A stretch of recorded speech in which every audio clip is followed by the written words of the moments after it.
بسم الله الرحمن الرحيم.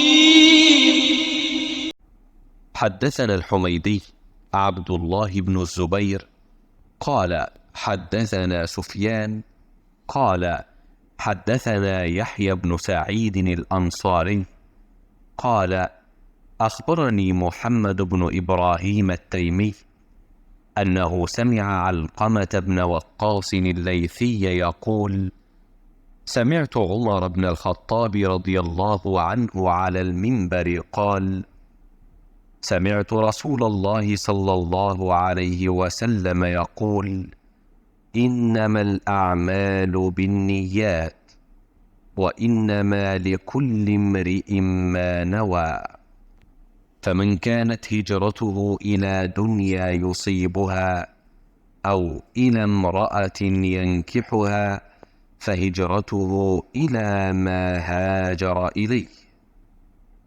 हुजूर अकरम सल्लल्लाहु अलैहि वसल्लम का इरशाद है, तमाम आमाल का दारोमदार नियत पर है और हर अमल का नतीजा हर इंसान को उसकी नियत के मुताबिक ही मिलेगा।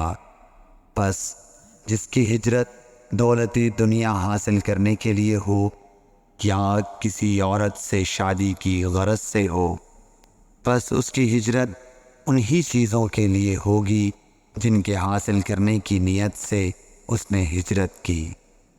सही बुखारी हदीस नंबर 1। Umar bin al-Khattab: I heard Allah's apostle saying, the reward of deeds depends upon the intentions, and every person will get the reward according to what he has intended.